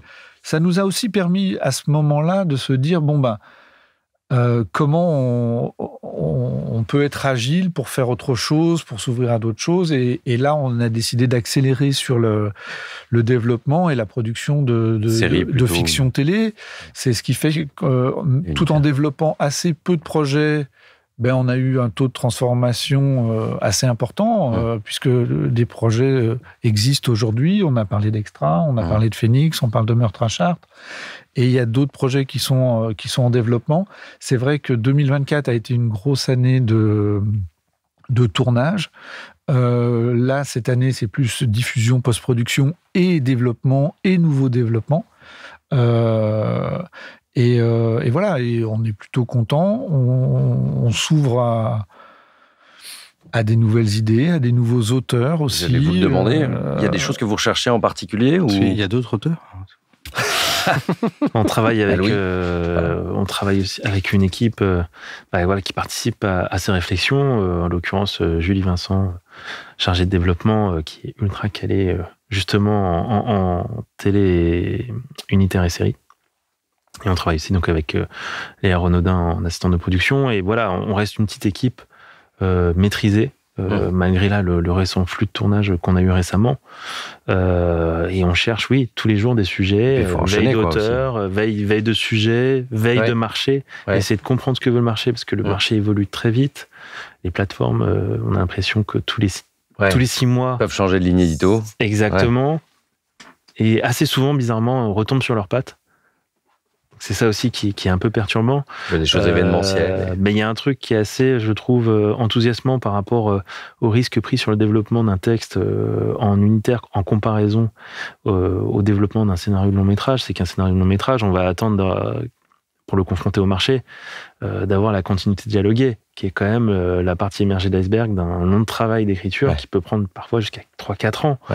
Qui n'est pas le même engagement financier non plus. Et qui n'est pas le même engagement financier en termes de développement. Alors que là, en termes de série et d'unitaire, si on en arrive déjà à la continuité dialoguée, c'est qu'il y a déjà eu un engagement de développement de la part d'un diffuseur. Alors, je serais pas tout à fait d'accord avec ce que tu viens de dire sur l'engagement financier. Parce que développer une série comme Phoenix, par exemple, c'est un coût de développement qui est quand même assez important. Développer 6x52, un peu ambitieux, quand on veut pousser jusqu'au dialogué, ça représente un certain coût et parfois, voire souvent, beaucoup plus important qu'un long métrage. En revanche, comme dit Jonathan, on est assez vite accompagné dans ce développement-là, en tout cas dans les étapes d'écriture, par un diffuseur qui finance la moitié. Et puis le CNC nous accompagne aussi. Il peut y avoir aussi la ProCirep et l'Angoa qui nous accompagnent. Donc, ce qui est intéressant, en tout cas, et comme dit Jonathan, enthousiasmant aussi, c'est que on se confronte beaucoup plus vite à la réalité du marché, au potentiel commercial que ça peut avoir. Et c'est intéressant, et c'est vrai que là... Tu avances main dans la main quand même avec ton futur partenaire. Ça ne veut pas dire que ça ne peut pas s'arrêter. Absolument. Mais il faut aller lever de l'argent, alors que dans le cinéma, a priori, souvent, tu es quand même assez seul jusqu'à une première version dialoguée. Même le cinéma, des fois, il y a des projets qui sont surfinancés en développement par les différents guichets et qui, une fois confrontés au marché, ne trouvent personne. Ça aussi, ça fait bizarre. Alors que l'inverse, il y a des projets qui ont zéro financement de développement, à part peut-être des aides automatiques, parce que ultra connectés au marché. Et au moment de se faire, se font au contraire assez vite. Mais en tout cas, pour nous, au Film du Cine, c'est intéressant de mener les deux, parce que en rencontrant, on a la chance de rencontrer tous les diffuseurs, d'être plutôt bien accueillis. Alors c'est vrai que on a commencé à faire nos preuves, et heureusement qu'il y a des gens qui, comme OCS, nous ont fait confiance, mais même France Télévisions, slash International, France Télévisions tout court.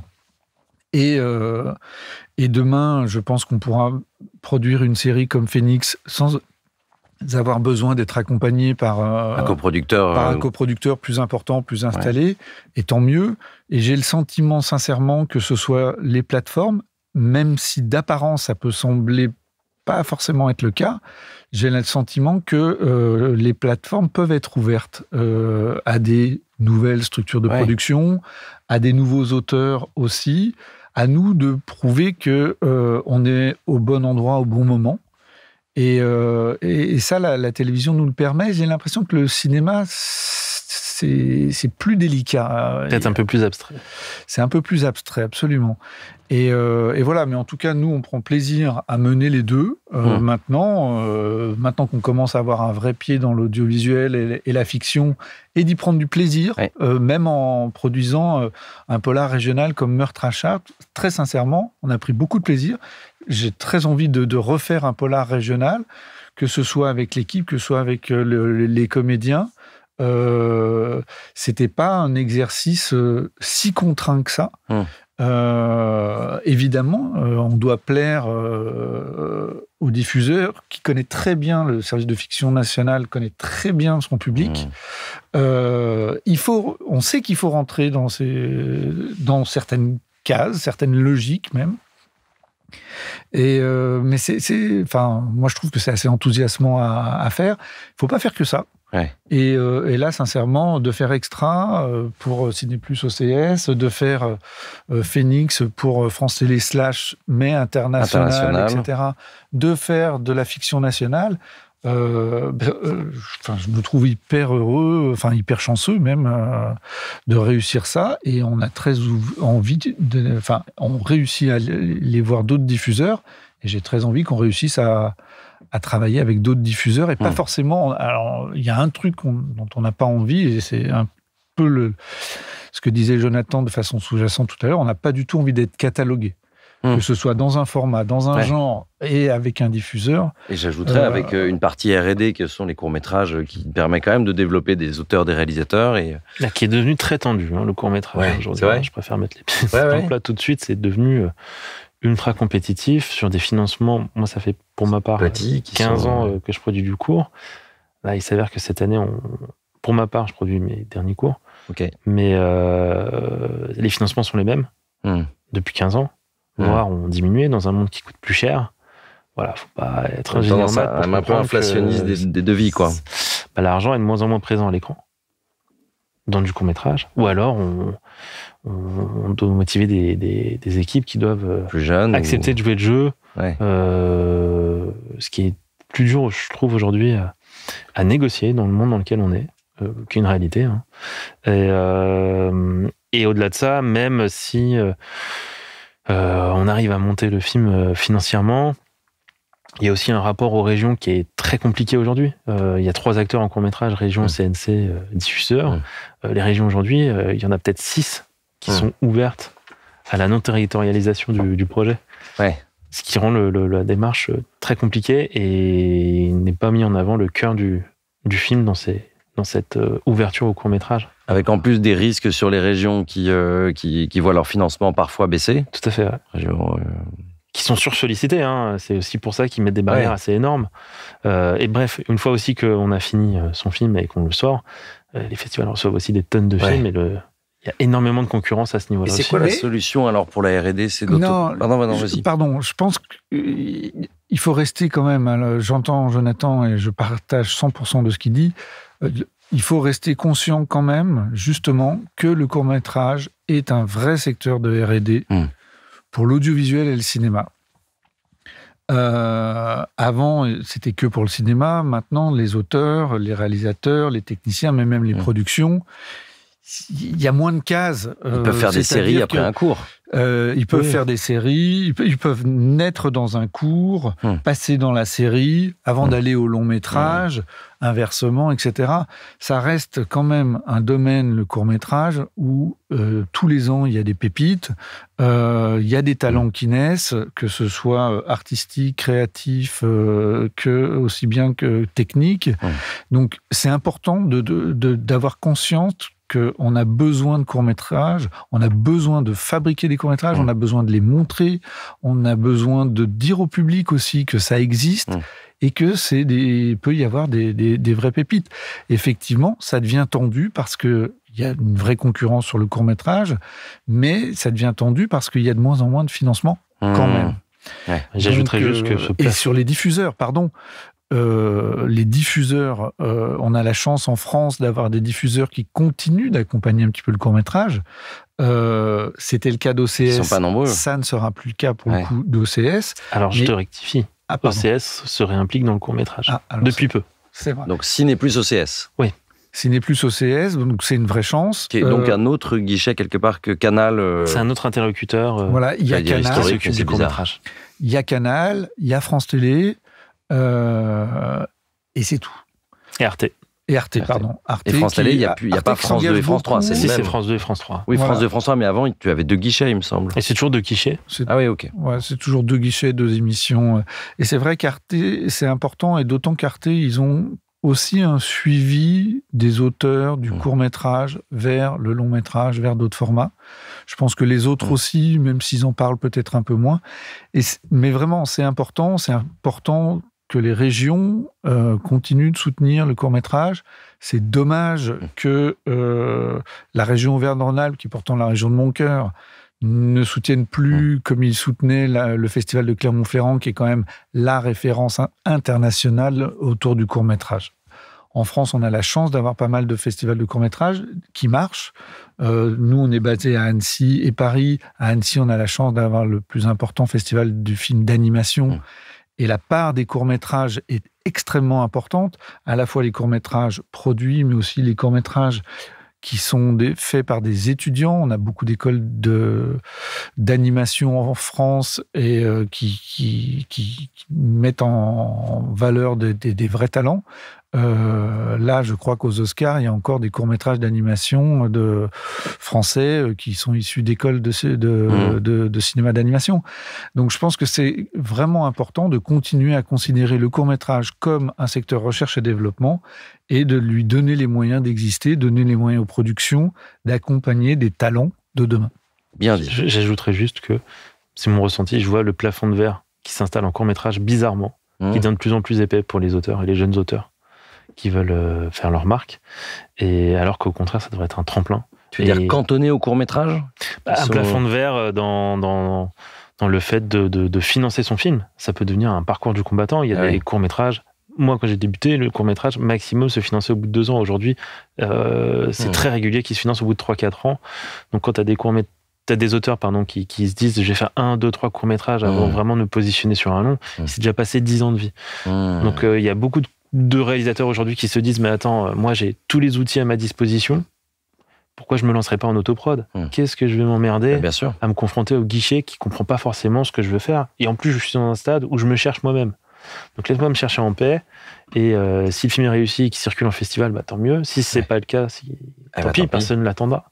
Et on voit des pépites qui se retrouvent sélectionnées, même présélectionnées au César. Et j'ai pas attendu 3 ans pour le financer et le faire, quoi. C'est ça. Ouais. Après, t'as des films qui nécessitent un financement, quoi. Bien sûr, mais ça, encore une fois, c'est une question d'adaptation, quoi. Ouais. On a pris énormément de temps. J'avais une question, mais on va pas être long. Je vais quand même vous la poser. C'est quoi vos premiers pas dans l'audiovisuel ? Toi, t'as eu 4 vies, donc tu me fais une réponse courte. Je t'en supplie. Mais tout premier pas dans l'audiovisuel ? Ouais, comment t'es arrivé là ? Qu'est-ce qui t'a donné envie Mon premier pas dans l'audiovisuel, alors, non, mon premier, c'est j'ai écrit un long métrage avec un pote quand j'avais 25 ans, et les producteurs m'ont tous claqué la porte au nez, sauf un, et on a envoyé le long à Costa Gavras, qui nous a répondu en disant qu'il nous a fait une critique de notre scénario, tout ce qu'il aimait, il tournait aux États-Unis et qu'il pourrait pas le faire, mais qu'il nous a chaperonnés, et du coup un producteur nous a suivis, et puis il a pas fini par avoir les financements à la fin. Donc j'ai cru abandonner à ce moment-là, et je suis rentré après dans le documentaire. Et j'ai accompagné en fait des réalisateurs et des réalisatrices autour de leur documentaire pour écrire leur projet pour une émission qui s'appelait Gaïa, qui est passée pendant 10 ans sur France 5, autour de l'environnement et du développement durable, d'où certaines connaissances autour de ça. Et j'ai continué à écrire. Voilà, j'ai écrit du théâtre, après du roman, et je suis rentré via la direction littéraire dans la fiction en 2007. Donc il y a maintenant très longtemps. Et voilà. Je vais essayer de faire court. Merci. De façon assez classique pour ma part, j'ai fait une école de cinéma qui s'appelle les EC, et à la suite de laquelle j'ai fait différents stages de plateau où je me cherchais, et je suis arrivé assez vite par un dernier stage en production. Donc j'ai fait 4 ans d'assistanat de production dans une boîte de long métrage. À la suite de ces 4 années, j'ai rencontré Alexandre qui cherchait à ce moment-là un producteur junior pour reprendre le court-métrage au Film du Cygne. La suite, vous la connaissez. Voilà, et producteur junior qui arrête de faire du cours pour se consacrer à la série. Il devient senior, il est papa en plus. Et moi, pour ma part, j'ai su assez vite que je voulais faire de l'audiovisuel et donc j'ai été toqué à la porte d'une petite chaîne locale, régionale qui se crée à Annecy, qui s'appelle toujours TV8 Mont-Blanc. TV8 Mont-Blanc, qui est passé par différents niveaux, mais qui existe toujours. Et où là, j'ai eu la chance de rencontrer des gens comme Alain Goury, Gérald Brice-Viret, qui m'ont fait confiance, qui m'ont laissé une caméra pendant que j'étais en seconde, première et terminale. Gérald Brice-Viret était à TV8 Mont-Blanc ? Absolument, c'était le plus jeune directeur des programmes de France en 1989-10. Et maintenant directeur des programmes de Canal. Je ne sais pas si c'est son titre, je ne sais plus. Mais... des chaînes du groupe Canal. Directeur des programmes des chaînes du groupe Canal, quelque chose comme ça. Comme quoi, TV8 Mont-Blanc. Non, et TV8 Mont-Blanc, il y a Alexandre Boyon qui a un poste assez important au service des sports de France 2, qui est passé par TV8 Mont-Blanc. Enfin, la liste est vraiment longue. Les gens de chez Beau Travail, Georges Bonopéra, Alain Goury, etc., viennent de TV8 Mont-Blanc. Et comment ça en est sorti, C'était plutôt une bonne école et j'en suis sorti comme tout bon Annécien qui veut faire du cinéma, qui ne connaît personne, en disant il faut que j'aille à Paris. Et donc, je suis monté à la capitale. J'ai fait là une école de cinéma. Ensuite, j'ai fait le service de santé des armées. Des armées ? Non, le service cinéma des armées. Et dans lequel j'ai fait un film, j'ai réalisé un film pour le service de santé des armées. Et en sortant, j'ai fait des stages... un stage de régisseur et d'assistant réalisateur, et je suis devenu régisseur, assistant réalisateur, et assez vite j'ai voulu créer les films du cygne pour avoir mon propre outil. Ouais. Et quand il y a combien d'années les films du cygne ? Il y a 25 ans. On le dit pas. C'est même 26 cette année. 26. Voilà, et en fait, cet outil, c'est chouette, mais on tombe dans le piège de devoir faire vivre cet outil et donc de produire les autres. Et donc, je suis devenu producteur alors que je pouvais avoir des velléités de réalisation. Et en fait, j'adore ça. Mais ça me permet peut-être d'avoir un regard artistique peut-être un peu plus pointu que d'autres, j'en sais rien. Et proche des auteurs-réalisateurs, quoi, oui. Envie d'être proche des auteurs et réalisateurs et voilà, tout en étant à ma place et voilà, je suis ravi qu'on arrive à avoir cet espace de liberté, cette indépendance aussi. De faire de la production indépendante, c'est une vraie chance. De pouvoir en vivre, c'est une vraie chance. Et voilà, et je pense qu'on y arrive en France parce qu'on est bien accompagné. Par un système. Et par un système qui est assez vertueux. Et que quand on travaille bien, voilà, on y arrive. Et moi, si tu permets, Eric, je voudrais dire une dernière chose. C'est, je ne vais pas énumérer les projets sur lesquels je suis en développement en ce moment, mais par contre, je voudrais juste parler. J'ai une autre casquette, c'est que je suis aussi formateur. Et je suis scénariste formateur au Sérimania Institut. Et pour une formation qui s'appelle Tremplin, auprès de jeunes qui ont arrêté leurs études, mais qui ont tous un peu des talents à la fois soit techniques, soit artistiques.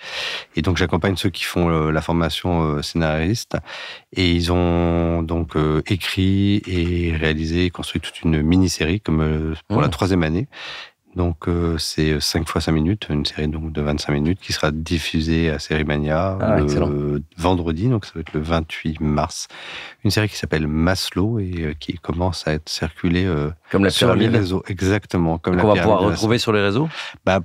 Celle de l'année dernière a été diffusée sur Slash et donc là, on espère que France Télévisions va la prendre aussi et pourra la diffuser.